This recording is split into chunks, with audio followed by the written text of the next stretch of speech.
I'm hitting record before we miss any more gold. Cool. So, hello everyone. Thank you for tuning in to this week's episode of Drumroll, please. We spoke to Josh Francis a couple of weeks ago, maybe like 3 weeks ago. 3 weeks ago, by the time this goes out, and we spoke to him for quite a long time. So we are putting this out as 2 parts, just because we've always said we want to try and keep the podcast to under an hour. And just going through and editing it, it's looking like it's going to be like closer to an hour and a half. So we figured let's do it over a couple of weeks. He's super interesting, isn't he? So we didn't want to cut him off. And this is it. Yeah, I could have cut some stuff out, but there's nothing, having gone through it, there's nothing I really wanted to lose. So, let's do it in 2 parts. Yeah, super nice guy. He was talking to us in Las Vegas, and he was just about to drive to California, which is mad for us here being in the UK. Yeah, just a quick 8-hour drive over to California, and then flying back to Florida, where he currently lives. Yeah. So it's probably worth saying who he is. Yeah. I mean, he's a photographer. He's just I feel rude saying it, but he's just a random photographer that I found on Instagram. And I was going to say, yeah, talk to him how we got to, how we started talking to him. It was through yourself, wasn't it? So yeah, for all intents and purposes, like he's a photographer. He's not just a photographer. He's somebody whose work I saw. I think I was following him, and I saw a photo come up, and I thought, wow, it's great. Checked out some more of his work and just thought, this is brilliant. Like he's doing. This was prior to front, wasn't it? This is prior to. This was last year. This is probably I don't know, like summer, something last year. For like stunning work, absolutely amazing stuff. And he, I just messaged him. We've mentioned it on the podcast before that I bought a random print from a random photographer, and that's kind of why we started Front. So this is that person. This is who that was. I messaged him, have you got any prints for sale? He said, well, no, I don't think he made that noise. He said, no. And he said, I'm thinking about getting some done, and I'll come back to you when I've got it sorted. And he's in America, and he got it printed and posted over here. It was all, it took a time for him to get it sorted out. It was all a bit of hassle. And this kind of started this thought process of, well, there should be a solution to this. There should be a website. There's got to be an easier way, right? Yeah. Why isn't there a website where he can create a profile and the print gets printed in the UK and just sent to me? Because I was like thinking, just I'll pay you whatever you want for the print, but just send me the JPEG and I'll. Yeah, well, obviously within, a £50 limit, but, I was like, pay me what I'll still pay you, if you're going to make 50 quid or $50 from the print after you've paid for the printing and shipping, I'll pay you that, but just send me the JPEG and I'll get it printed. But I think it was the first time he'd done it, but it was the first time he'd done it. And I'll just leave him to it. And a couple of months probably later, he came back and said, right, here we go. Print, come on, do you still want it? So, yeah. And then probably 3 weeks later, it arrived, probably more than that, to be honest. It arrived on my doorstep, got a frame made, and then started thinking, oh, this is great. I really like having a print of somebody's work instead of just seeing it as a tiny little thing on Instagram. Going to get some of my own work printed.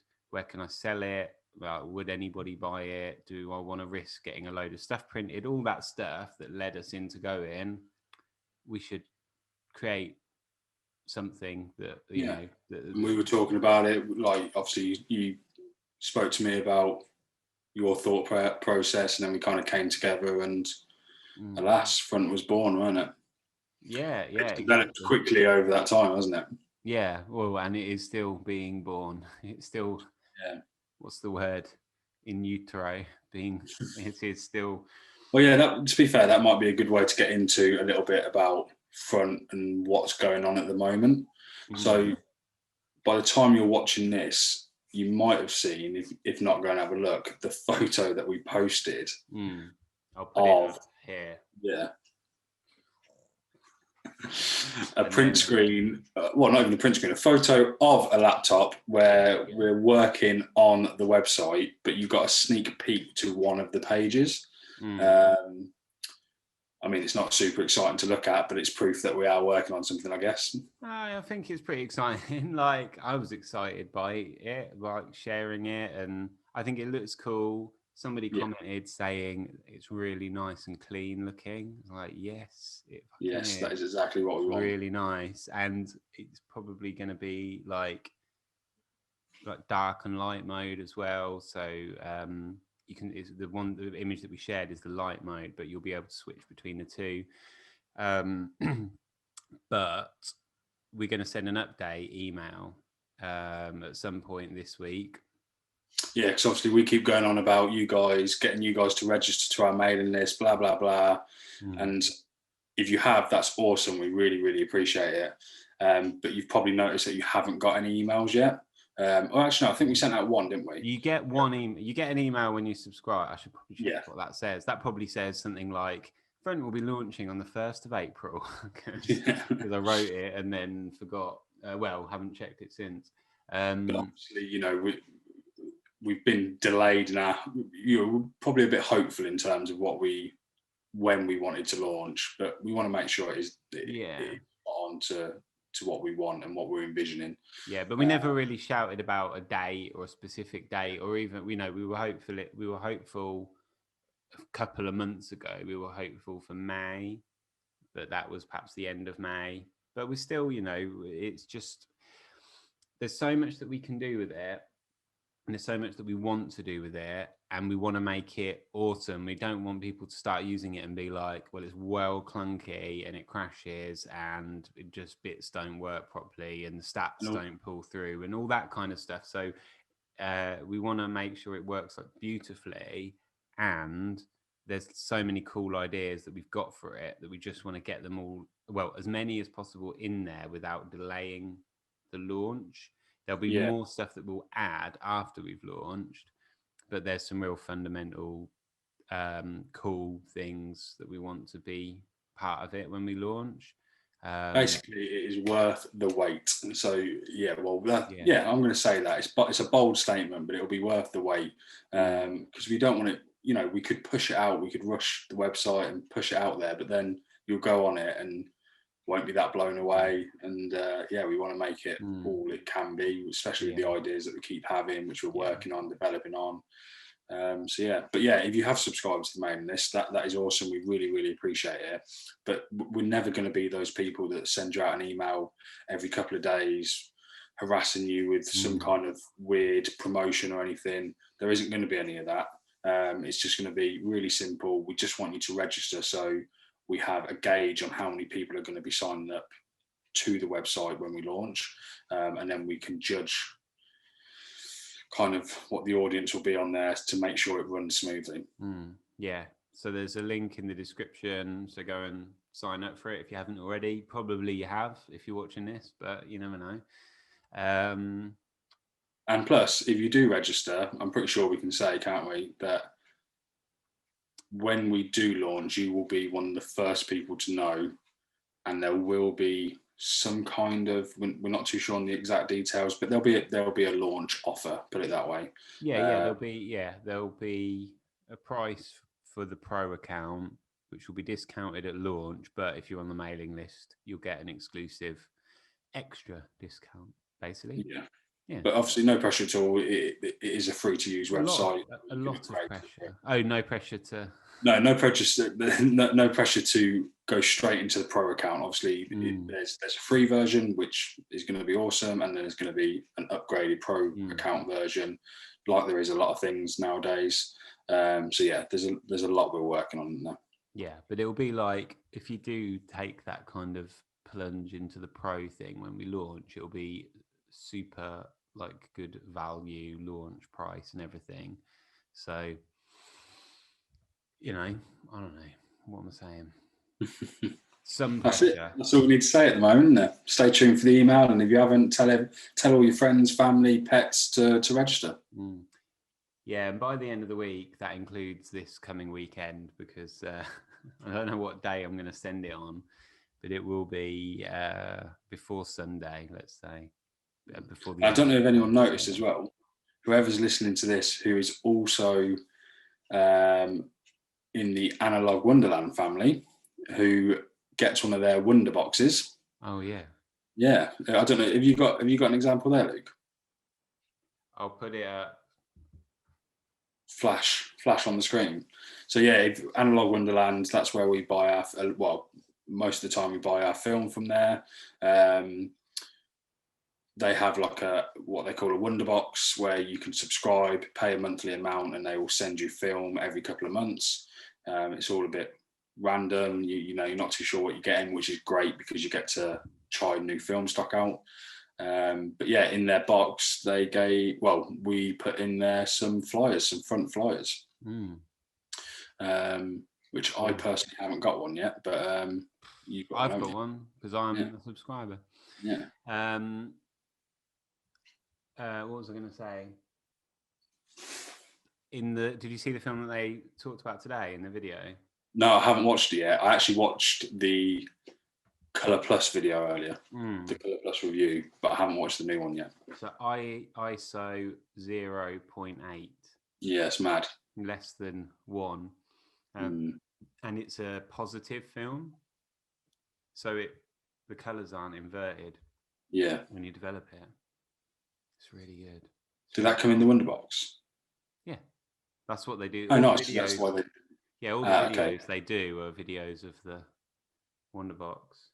Yeah. So yeah, if you are registered to get a Wonder Box, then you will have noticed the front flyer. If not, go check Wonderland. Go check out Analog Wonderland. Look, what's in there? You probably won't be able to see that written in Sharpie. Is that my film? It says Jamie on it. I actually developed a roll of film for you. If you tuned in last week, you definitely would have known Luke fucked up my roll of film when he was developing it. But I'm hopeful that he's done this one all right. I've done a roll of 35mm, and it's obviously a piece of piss. So that's fine. I scanned all mine in, finished doing them today. Yeah. All right. Some photos. Yeah. So is there anything you would say? I was going to do a quiz with you, but there's no time. This is a long episode. People don't want to stay listening. Yeah, it's already 2 parts, and we've now done like a 20-minute intro or something.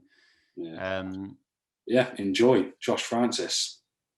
Drop a message if you've got any questions for him, or pass them on. I'm sure he'll see them. Find him on Instagram. There's a link in the description. Yeah, give him a follow. Check out his work. He's got like 3 Instagram accounts. Has he? Yeah, I found another one the other day. Yeah, super interesting guy. Without giving too much away, listen to it, watch us, talk to him, whatever. And yeah, let us know what you think. And obviously, yeah, this is the prime example, because the only podcasts we put out so far in terms of interviewing someone or talking to someone have been ambassadors of Front. So yeah, we will happily talk to you if you want to be on here. Just drop us a message, send us an email, and yeah, we can arrange a time. Yeah. Yes. Enjoy. Josh Francis, here we go.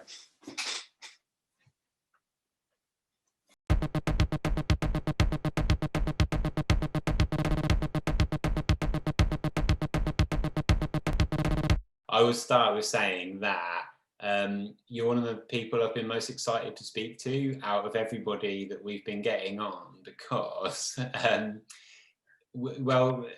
the print that I bought off of you months and months ago was like the catalyst for why we started doing this, because I started speaking to Jamie about I bought this print and I'm going to get some made of my own, and maybe is there somewhere that we can sell them, and blah blah blah. And then it was kind of like I showed him the print that you sent me, and then just the fact that we'd started like speaking semi-regularly on Instagram was like, it was a really nice, totally random like thing to do, because you were just a totally, well, you know, like random person. I just said, hey, are you selling any prints? So I don't know if that's worth me explaining right now. Like, I messaged you on Instagram, said, I love this photo, have you got any prints for sale? And I think a couple of months later you came back after saying, you know, yeah, I will do eventually. So I gave you the cold shoulder for 2 months. yeah. And you said, right, I'm ready, do you want to buy a print? And I'm like, yeah. And it, by doing that, it made me think, wouldn't it have been great if there was a place where you could have uploaded it to, and I could have bought it through, and it would have like totally simplified that whole process.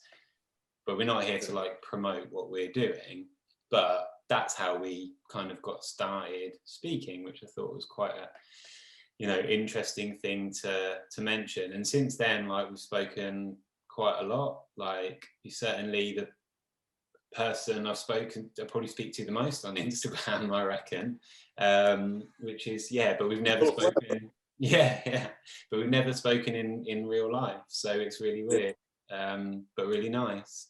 So that aside, we like, it'd be really interesting to find out more about you and how you got started in photography, and kind of where you are now with it, with what you're doing.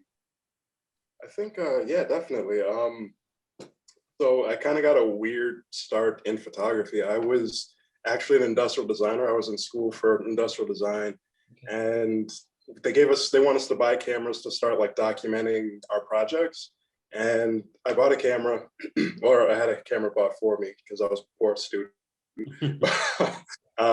I started taking pictures of my stuff, and I absolutely hated photography. Couldn't stand it. It was confusing to me. I couldn't kind of wrap my head around it. And but I started kind of getting the general idea of how to take photos with this, you know, the dinky Nikon D3200, everybody's like starter camera. But yeah, I wound up having this internship like a couple years later, and I was supposed to take a photo of some of the products, and they wanted them taken outside, and it was kind of a rainy day, so I wasn't able to, and the rain wasn't letting up. And this is the most random story, I promise, but there was this bench outside that had this like little fungus growing on it, and it was like this red, like really pretty looking life just kind of growing on this bench. And I took a picture of it, and then I looked at it and I was like, oh, I think I love photography. And I just from that one photo, and it wasn't like a great photo, nobody would care about it, but for whatever reason, it just struck a chord with me. And I was just like, oh, I want to do this like for the rest of my life. So, you know, I started investing in like getting a better camera and just kind of progressing a little bit more and just adding it to everything I did. So quickly got the bug after taking that photo. Basically, and I got it bad. Yeah, I started just taking photos all the time, and I was bugging, you know, friends and classmates, all this stuff, just taking photos. For our senior thesis, I took all of our photos for the show, and again, it was just like more and more, I just kept loving it and loving it. And of course, after I graduated, I wound up not using my industrial design degree, and I wound up doing graphic design. So, you know, which I incorporated photography with that as well, and, you know, start doing a little bit of architecture photography, some portraits. A friend of mine has like a fashion line, so I kind of do some photos for him. And yeah, so I just kind of bounce around, just adding it to whatever I do. I got into film photography a little bit, and around the time when Luke, when you reached out to me, I was at my job in California with COVID going on. I was actually in the process of getting laid off, which was an interesting situation. Yeah, I remember you saying that now, of course. So like, yeah, I was in transition. I was moving. I was trying to get settled, and I was just so surprised that you had even asked for a print because no one had ever really like approached me for anything like that before. So I was just like, oh wow. So I was like really flattered, and I was like really hyped to get something created. So I found this thing and just went for it. And unfortunately, that whole situation was weird, which led to what you guys are kind of doing now a little. But yeah, so right now I'm just a freelance photographer, travel around taking photos. Just trying to enjoy life a little bit, coming up to the sunny locations. Yeah, well, we know now, but where are you at the moment? Oh, I'm in Las Vegas, Nevada right now. And you're heading to California late as late. You know, I'm you know, I'm living a little. Yeah. Say it so casually, but to us that's like so far away, obviously, but it's the dream. Do you know what I mean? So are you going to be working in Vegas whilst you're there, or are you just there as like a stopover? Just as a stopover. So I flew in Monday. I got to my hotel at like 11 at night. Spent all day yesterday here. Have my morning here, and then I'm heading straight to California. I'm not the biggest Vegas guy. I'm not a gambler or a drinker, so like there's not too much for me. Yeah. I've been to Vegas once. Yeah. I would say I don't know if I'd go back. Out of maybe if I had a reason to be there, it'd be okay. But yeah, it's definitely an acquired taste, I think. Definitely. Vegas. The only thing I know about, well, I just imagine The Hangover, but in real life. That's the only thing I can say about it. Or fighting, boxing, or UFC, whatever it is. Yeah, there's a lot of both here, so I think you're not too far off with that. Yeah. So you were in California before, because that's the photo that I got from you. That was taken in California, which I assumed that was where you were still living. But by that point, when we were speaking, you'd moved down to Florida. So you're living in Florida now full time. Is that right? Yeah, I'm in Florida full time, doing some freelance work out there and some contract stuff. But yeah, I was out in California for like 3 years. It's just a lot of people love having the photos taken. Nobody cares if you're walking around with a camera. So it's just one of those really sweet places that you can just go and create art and just kind of involve yourself with sort of the beauty of just the everyday life that people go about. And that's kind of one of the things that I love about photography, is kind of showing the world. People walk by every day and they kind of don't notice the beauty that's around them. But when you can kind of capture it in a photo and then show it to them, just to show that kind of moment of time where something beautiful happened that nobody noticed, but it's there and it's just there for the taking. I feel like California is a special place where stuff like that happens. And, you know, always with those big cities like New York, and it just does something to my heart that I can't really explain. But I suppose that's the same thing with like all photographers, because I said to Luke earlier, I actually went out with my friends the other day just for a little drive round, just go out and take some photos. And he was always having a go at me saying, why are you driving so slow? But I was driving slow to take in what was around me, to see not only if there's anything worth taking a photo, but you appreciate what is around you way more. You look at things that you wouldn't normally look at on a day-to-day basis. So I think that's all photographers are like that. Whatever level you're at, it slows you down. It lets you take things in a lot more. And then, hopefully you'll get something that interests you enough to pull the camera out, right? Absolutely. And again, like that's just the beauty of it. And, you know, I've been following you guys for a little while, Jamie a little after Luke, but again, like looking at, I spend too much time on Instagram and on Pinterest things, but I love looking at people's photography and just art in general. I've always been a big art fan. I'm not the most talented guy in the world, but just being able to surround myself, not physically, especially these days, but digitally with artwork, you know, seeing how you guys capture things where you're from. And I follow people from Brazil, from Thailand, from all around the world, and just seeing sort of how they view life through their lens is always just inspiring to me. And then kind of bringing that back and trying my best to kind of, you know, take that inspiration and create something of my own here.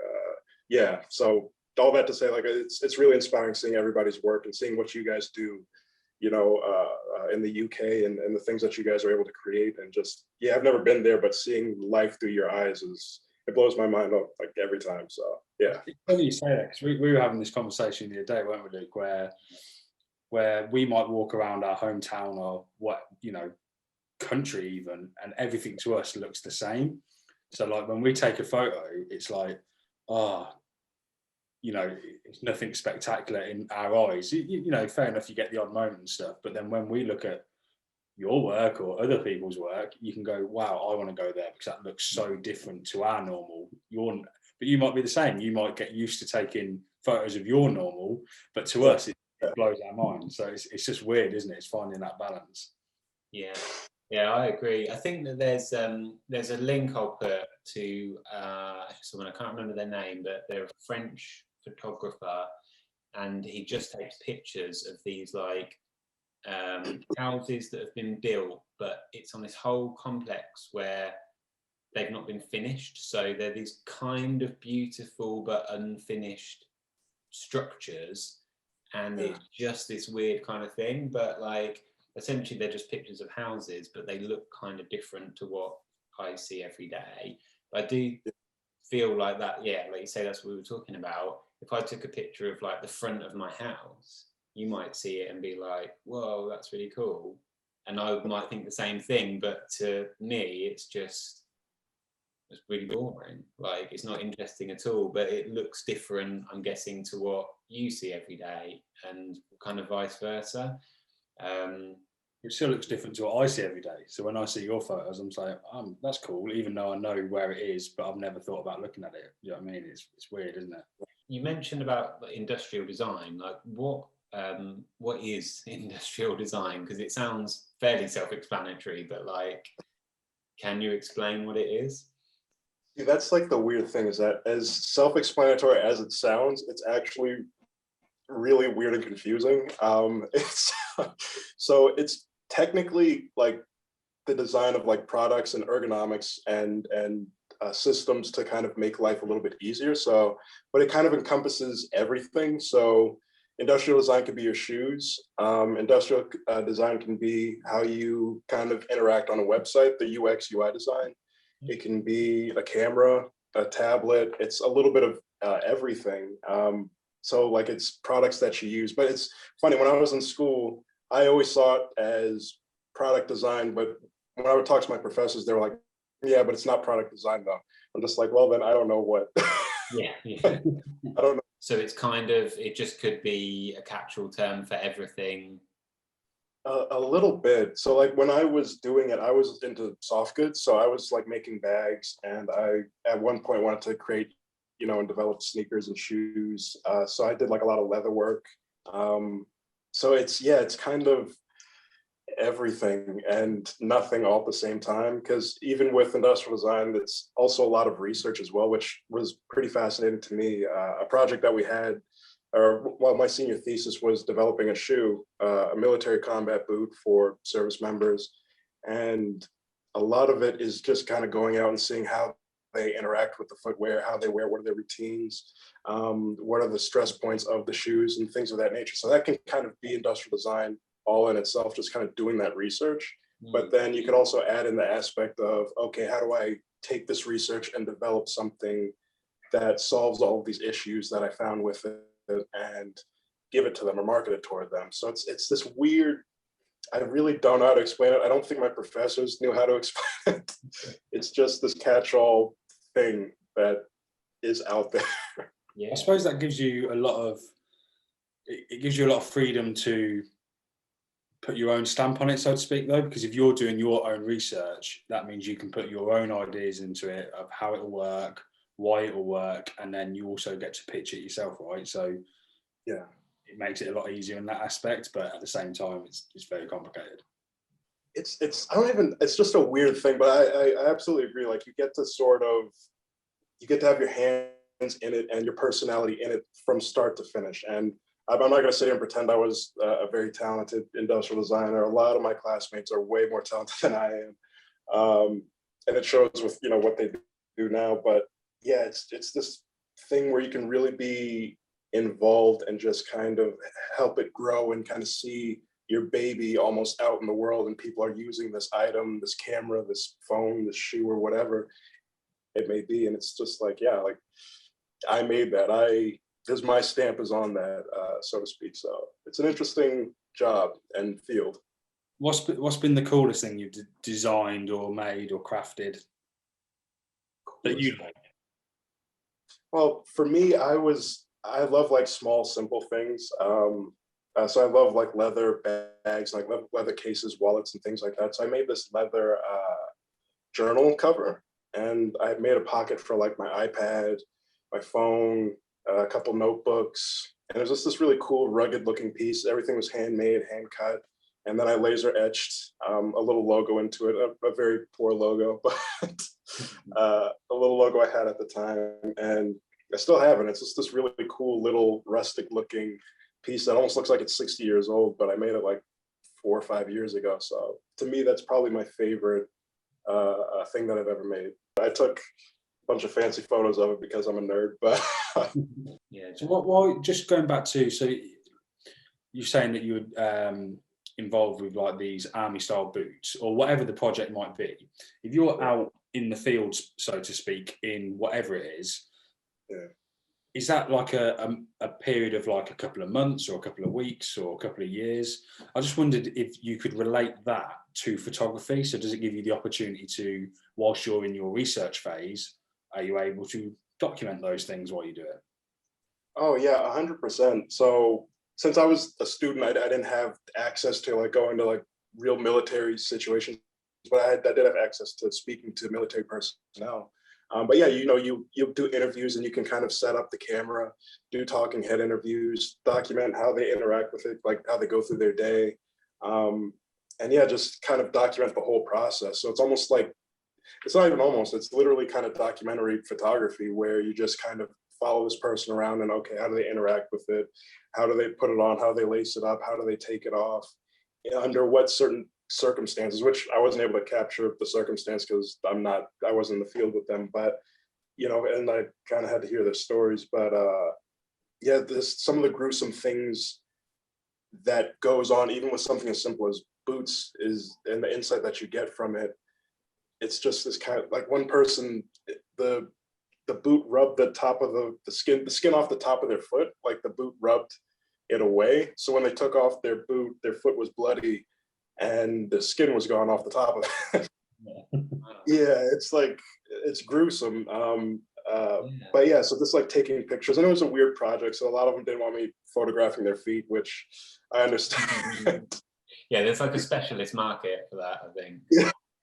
Yeah, maybe not feet covered in blood, but maybe there's there is for everything, I guess. Well, I just wonder because like I've looked at your work and stuff like that, and I personally love your portrait photography. Thank you. Amazing. Like it's creative, but it's also, again, not as some specialist who knows a lot about portrait photography in particular. Never mind.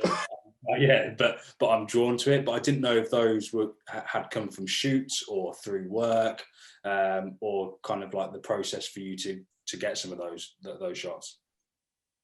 Oh, so a lot of them usually wind up coming through work. So I work in graphic design usually, and I add kind of photography as a part of that. So that's how I wound up doing a bit of the architectural photography. And a lot of the portrait ones are people that are just, not comfortable in front of the camera, not really used to having their photo taken.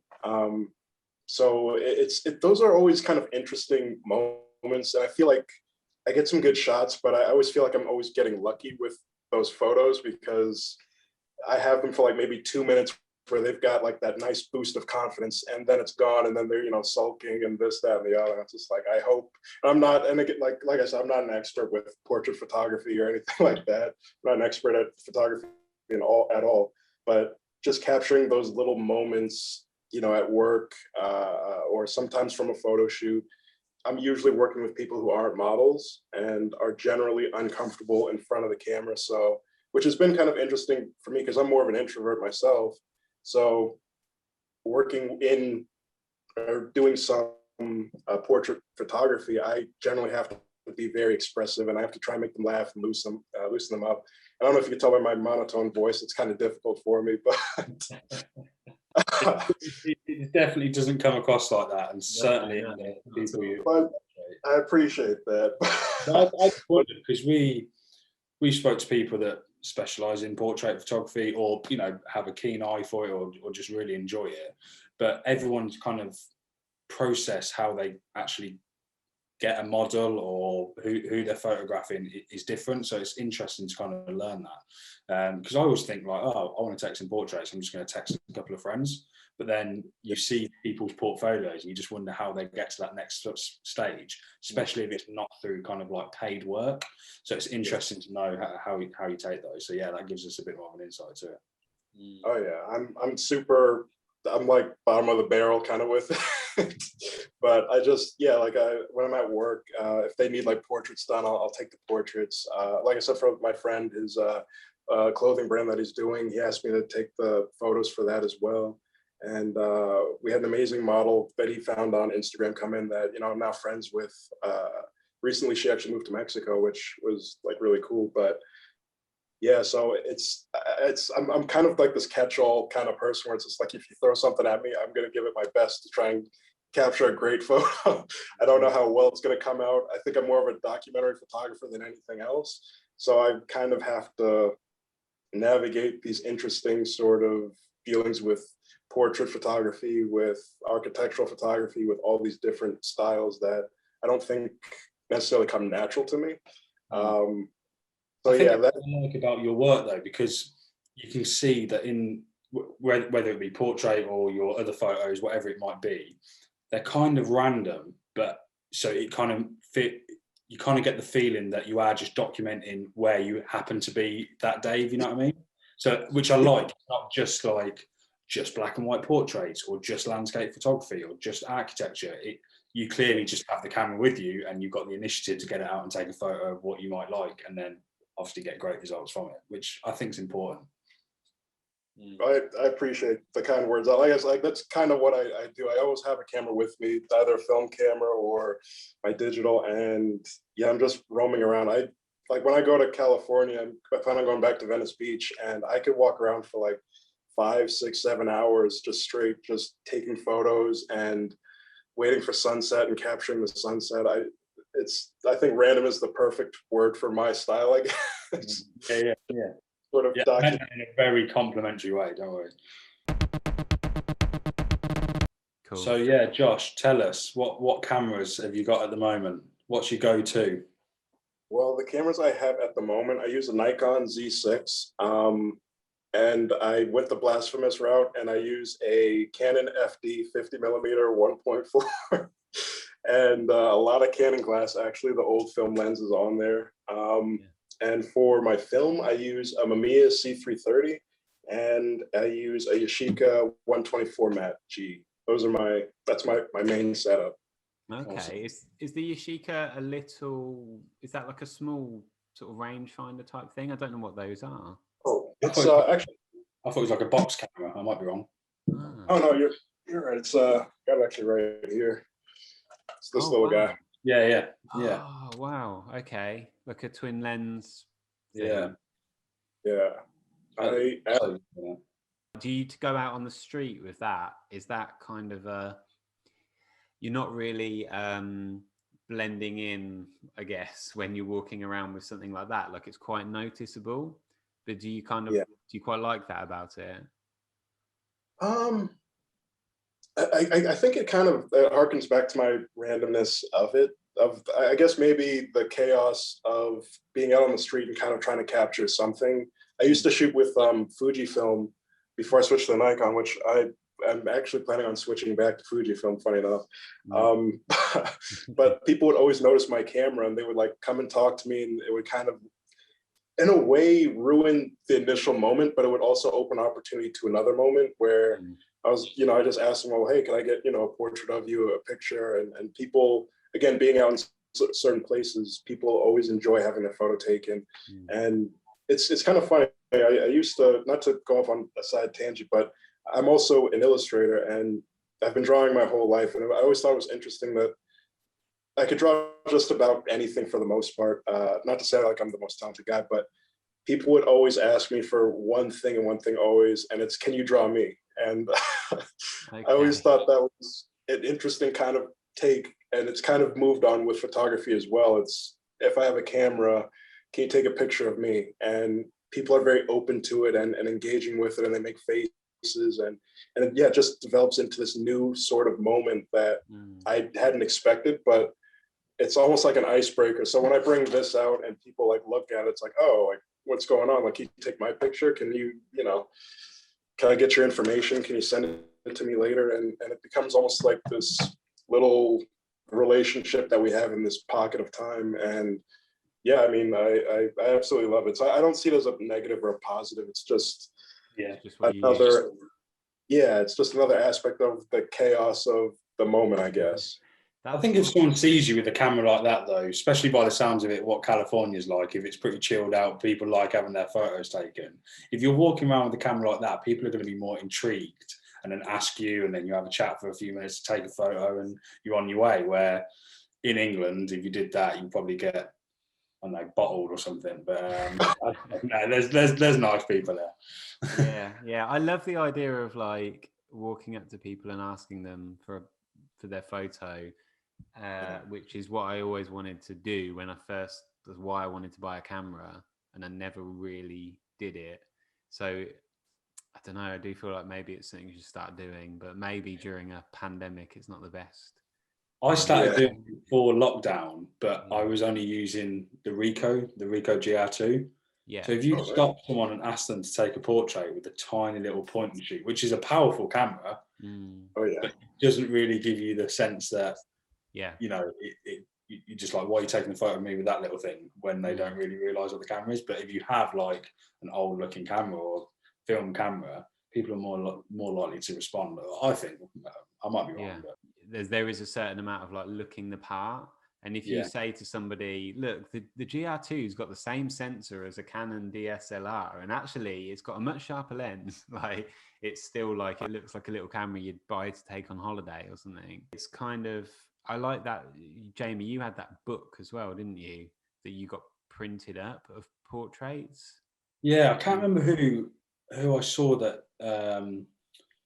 I must have watched someone's video. I can't remember who it was. It might have been like Willem or Corey Wolfenberger or whoever it was, but they said in fact, I'm pretty sure it was Willem, but he was saying if you carry around a small little book of your own work, when you approach someone, if they get a bit funny or in your face, you can just say, look, I document the people in my town or whatever it might be. So yeah, but annoyingly, the book that I got printed is just a little bit too big to put around, like carry around in my pocket. So I'm going to get another one done. Right. But I feel like also like I've got more portraits now, but before I was just kind of putting what I thought was the best photos that I'd taken at the time. But yeah, definitely. I definitely feel like something like that's at least a bit of ammo to have in your pocket in case someone gets a bit funny with you. Yeah, it's a good idea. I really like it. But yeah, you need it to be like A6 or something kind of. Yeah, just something small, something that can get bashed around and not really have to worry about it. Yeah. And what was your other camera? You said about a Mamiya. I don't know how you say that. C something or other. A C330. It's kind of like this guy except on steroids. It's giant and it's heavy. Oh wow! Okay. I don't generally travel with that one. That one's like, if I'm gonna do like a serious portrait or something like that, I'll bring out the Mamiya one. But yeah, it's this big hulking camera, and that one definitely is a showstopper. I get asked from everybody about that one. But yeah, I think it's really fun. And funny enough, I saw that same video about having the little booklet of your photography, and I did the same thing myself. Yeah. Can you remember who it was? I can't remember who it was. I follow so many like photographers. I can't remember who it was. I'm sure there's multiple people that do it, to be fair. Oh, for sure. And I know I follow Valandez, and it's funny enough, I saw it from him, and he mentioned it from the original photographer, which I think was, I can't remember who the original is either, but yeah, I kind of saw that and I was like, that's actually a great idea. So I made up a little booklet too that I don't have with me, unfortunately, which kind of defeats the purpose. But yeah. but yeah, I just love those like little tidbits that these like really talented guys and talented women kind of put together that, yeah, just kind of make me want to go out and try new things and kind of step outside of my comfort zone and show off my work on the street and see what people have to say. You know, it's definitely an interesting It's a confidence thing as well, though, isn't it? You know, if you've got the confidence to ask someone. Me and Luke went out today, and I stopped a guy and asked to take his photo, and he was fine. To be fair, I think he was a little bit drunk, so it didn't really matter. But do you remember that guy with his little dog? Oh yeah. There was something going on. Yeah, he was definitely not sober. Yeah. But then, you know, you think of Valandez, he's got such a following now that I'm pretty sure he can just put a post out and be like, "Who's available today?" And he's got 10 people on his doorstep, which is awesome. I mean, he's great. Yeah. I think, and again, this not to keep talking about California as a place, but like going around and asking people out there, it's really, it's just fun. Like you meet these super strange and interesting people, and everybody wants their photo taken for the most part. Some people I run into, I ask for a portrait, and they think I'm some weirdo. And obviously, it's always the time I never have my book with me, so I always feel like an idiot. But but just those like moments talking to people, they'll tell you all about their life and where they're from, how they got to where they are. And yeah, it's just hearing some of those stories is just, they're wild. Because like nobody in California or LA is from California or LA for the most part. So they all have this interesting tale of, I came from Chicago, I came from Australia, I came from Canada, you know, Texas, whoever, wherever. And you just get these really like precious moments that I don't know. It just, again, it's one of those things that just does something to me where it's like, wow, like that was a really sweet kind of moment that I got to have with this total stranger. And that's also what I love about Instagram. So like when I was talking to Luke, like kind of we were going back and forth, like kind of sharing music, and I was listening to some of the music that he was recommending, and I was recommending some music. And again, just those moments where I get to learn about someone that I've never met before, I don't know. And you have these sweet moments, and you know, I got to see, you know, a little bit about your family and stuff. Like that's like really cool to me, just meeting new people and being able to again just have those moments. They're second to none. I completely agree. I was saying to my missus earlier that I was like, I'm doing a podcast tonight, so make sure you don't come in the room or start hoovering the house just because I don't want the noise. But she was asking, you know, about yourself, and I was like, yeah, he's actually in Vegas at the moment. She was like, what? And you do take a moment. You think like something so simple, like I'm talking to someone halfway around the world who's like-minded, and I think that, and you know, since we've started Front, it's been very much the same. We've got some wicked people that send us messages and ask us questions, and it's awesome to discover what they're doing. And again, it's kind of in the same circle, even though we're all in different places. If it wasn't for the camera as like the conduit of having those conversations, like you guess they'd never really happen. The same as like meeting people in real life and meeting people online somehow, because you've got this kind of mutual interest, or when you see them in the street and you've got a camera and you've got a reason to speak to people. If that camera wasn't there, you wouldn't just go up to somebody randomly and start, hey, I like your face. Let's chat for a little while. But it's great. It's like, it's such a good icebreaker, and I don't know, just reason to talk to people you'd never know. It's really cool. Especially know that you've got a connection straight away. I'm like that with skateboarding, so I know I can, if I see someone with a skateboard anywhere in the world, I could probably go up to them and talk to them for an hour about skateboarding, right? It's the same with cameras, I feel like. Even if it's controversial as well, because, you know, let's say I was a diehard digital photographer, that's all I want to do, and you were just a film photographer, we would still chat for hours on end about why I support video and why you support film. So it's still interesting to go back and forth, even if you're not in the same circle of what you enjoy. Absolutely. And then you know, like you guys, just like that connection through this simple sort of tool that we use to kind of create art. And I think it's also that appreciation for art and for beauty that brings people together and kind of, again, opens it up for situations like this that you guys are kind of pioneering with what you're doing here. And that's why I'm such like a huge fan, and especially seeing it from the ground kind of being built up as it goes. It's like, that's the coolest thing to me. You have no idea. Like a little nervous. I'm trying not to like fan out a little bit, but it's like that's cool. Mate, we haven't built the ground floor yet, let alone the rest of the floors. But hopefully we'll get there. Yeah. But like you guys are working towards it. That's always something cool to me, seeing like people have an idea or a dream. And I have like friends. A lot of my friends are very creative, and some of them not so much. But even they have like dreams of what they want to do, and just seeing them kind of go from that dreaming phase to, you know what, I'm actually going to start something. And just talking to another friend of mine a day, I think it was yesterday, and she's thinking about starting her own business and, you know, just working for herself and doing something to help people that she wants to help. And like that alone, it just got me so excited and jazzed for her, and just rooting for her and everything. She hasn't like done any of it quite yet, but she's just on that way with it. So again, seeing what you guys are doing, I know you guys are like modest and humble about it, but it's like really, again, like it's inspiring to see, it's cool to see.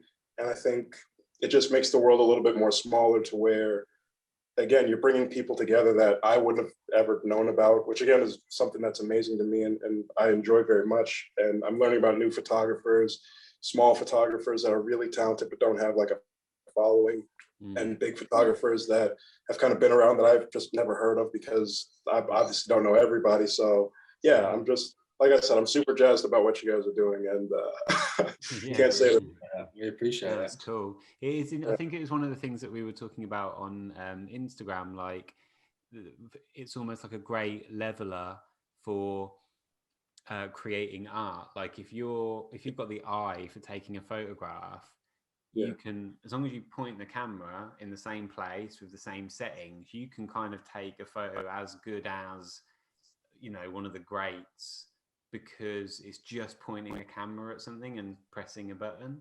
And it's I think that's in the new age, though. When you say the greats were documented because it was so hard to document back then. But now we have social media platforms. Yeah, the greats are considered people with a huge following, which I'm without a doubt they are great. Yeah, but you can meet people with nothing, and they are still great. Do you know what I mean? I think that's where the future will go, without getting too deep. But it's like, I always use Sean Tucker as an example, but if he put his camera in a place and took a photo and put that on Instagram, you could be standing next to him and take a photo. And if your settings were the same and you focused in the same place, you're going to take the same picture. But it's having that eye for it. And it's kind of the where Instagram kind of muddies the water is, he's got 200,000 followers. I use him as an example because he would be the first to say, doesn't matter how many followers you've got, it doesn't matter how many likes you've got. If it's good, it's good. It's not about getting like 50 likes or 2,000 likes or whatever it is. But it's kind of, it's why it's so cool. And you can grab a camera and you can go out and just start using it. You don't have to study for years to create a painting or, learn a musical instrument. Like, you can just start doing things straight away, and you're immediately opened up to this whole community of people, around the world. And that's why it's a great thing. And then from that, before I spoke to you, I'd never listened to a Stevie Wonder album back to back, like an entire from first song to last. And you were like, "Oh yeah, check this album out." So I did, and I probably would never have done that otherwise. So it's like, it's cool. That's, I know there was, I can't remember what it's called now. There's one song on there that I love. I'll post a link to it. And I probably wouldn't have ever heard that song, like a random deep cut Stevie Wonder, and almost the last song on a really long album. It's great. It's a really nice kind of way of looking at it, I think. Thank you for tuning into this episode. Stay tuned for part 2 of when Luke and Jamie met Josh Francis, a photographer you probably haven't heard of before. Is that good? No, because they will have heard of Josh Francis by then. They've just listened to 45 minutes of us talking to him. Oh, yeah. Anyway, so thank you for listening to Josh Francis talk to the boys up front. Tune in next week to listen to part 2. We love you. That's the end of part 1. We're going to put up the second part next week because otherwise it's just a bit too long. That'll do. Tune in next week. Thank you. We love you. Register to our mailing list. Follow us. Follow Josh. Send us some love, and we'll return the favour. Return the favour? We'll return that love. Right.